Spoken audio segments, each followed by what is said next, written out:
Why are we so consumed with shooting form? We love to look at good form, great form, bad form, ugly form. We spend hours and hours looking at video on how can I shoot like Steph Curry or Klay Thompson. Or on the other end of the spectrum, guys like Joakim Noah, Sean Marion, and players who we can make fun of, throw our hands up, shake our head in disbelief that anyone on this planet could shoot with that shooting form. We think shooting form is what produces makes and misses.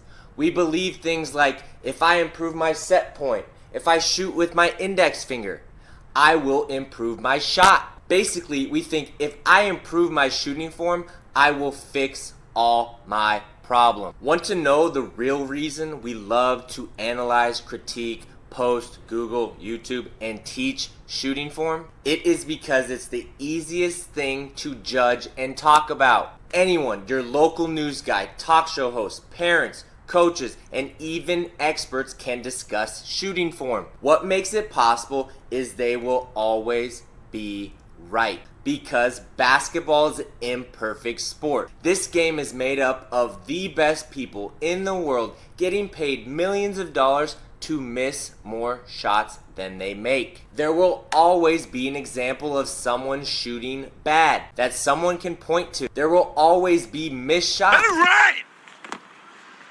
So we can always say, you can improve. Take, for example, Lonzo Ball.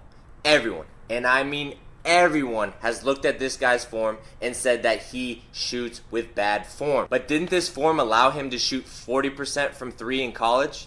Yeah, that's above average. We can look at the best players, like Steph Curry, for example, and find flaws and reasons for why he can shoot with better form. Let's take a step back and look at some of the best players ever and their shooting form. Ray Allen dipped the ball and used his thumb. Reggie Miller shot across his face.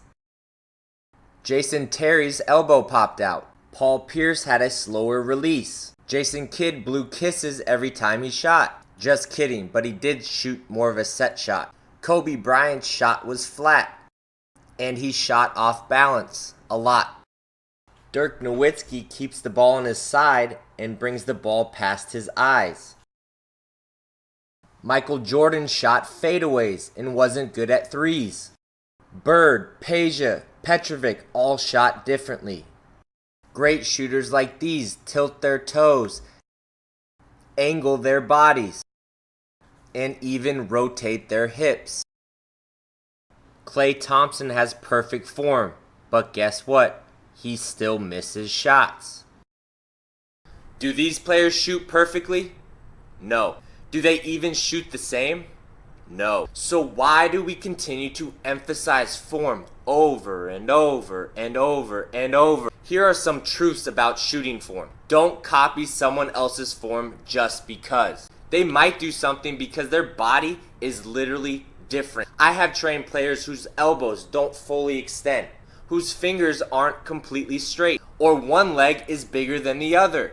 There are strength issues. Some people have weak hips, weak legs, weak arms. The truth about fixing, tweaking, and adjusting your form is you might be hurting yourself more than helping. By changing just one mechanic or component of your shot, you are changing something your body is doing. Shooting is forming a kinetic chain to make the ball travel from your hand to the hoop. If something changes in that kinetic chain, it changes something else. As Newton's third law states, for every action, there's an equal and opposite reaction. Here's an example. If I have a chicken wing, my elbow is out. My hand placement might be somewhere else.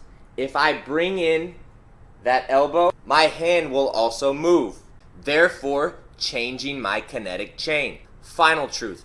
Look at me, shooting with different form, like around my back, behind my head. Old school Rick Barry, like Lonzo Ball, or even underneath my legs. I can make shots in a variety of different ways with different shooting form. Listen, shooting form can be a big piece. I'm not here to say that it's not. I believe there are specific things that every shooter should do that can optimize their shooting ability. But your form is only one piece of the puzzle. And I am here to tell you that it is not the most important part. And it is not the reason why people make and miss shots. If you want to know the most important part of your shot, then make sure to check out episode 2 of the Step Back. All right!